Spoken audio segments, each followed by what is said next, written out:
Lors de notre dernier clin d'œil de la semaine, nous vous avons mentionné que Zoom allait produire ses résultats financiers après la fermeture de lundi.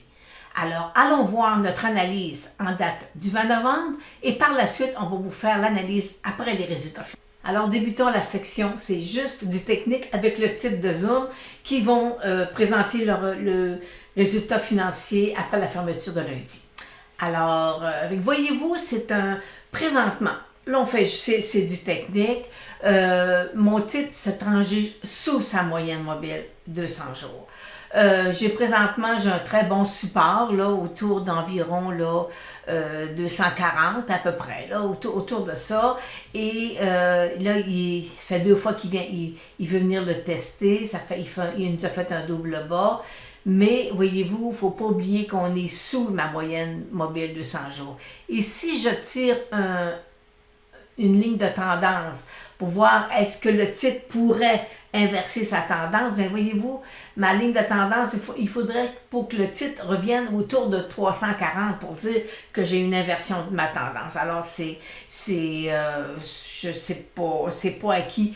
Pas du tout. Et je vais vous mettre ici, voyez-vous, j'ai tiré une ligne bleue. Ça, c'est un très gros support. Alors, si jamais le titre casse ici, là, le 240, 235, 240, j'ai pas grand-chose qui va le retenir, là, aller jusqu'à environ 180 $ à peu près, ou 175. Alors, pour l'instant, il va falloir qu'il y ait des mots juste de bons résultats pour que la tendance baissière s'inverse et qu'on redevienne en tendance haussière. Mais pour l'instant, je me dis, il faut faire attention, c'est pas un achat, sauf que les traders, vous le regardez un peu plus à court terme, ça peut être d'aller chercher des fois des petits points d'entrée, des inversements, mais travailler contre une tendance principale qui est baissière, c'est toujours plus risqué. Une tendance principale baissière, c'est assez difficile de la faire changer de direction. Alors, lundi, après la fermeture des marchés, Zoom ont annoncé ses résultats et ce qui ressort en premier, c'est la croissance future là, qui pourrait être, là, selon eux, qui sera moindre. Alors, pour l'instant, ce qu'on fait, c'est que, voyez-vous, j'ai un bon support ici, là, autour de 175, là.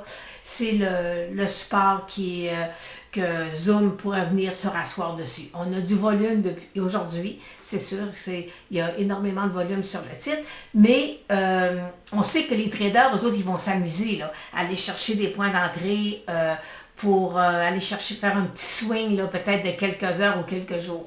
Alors, allons voir où se trouve notre swing pour les traders. Alors, sur un graphique en heure, on voit que la baisse d'aujourd'hui, on a un beau gap à aller fermer ici à 235.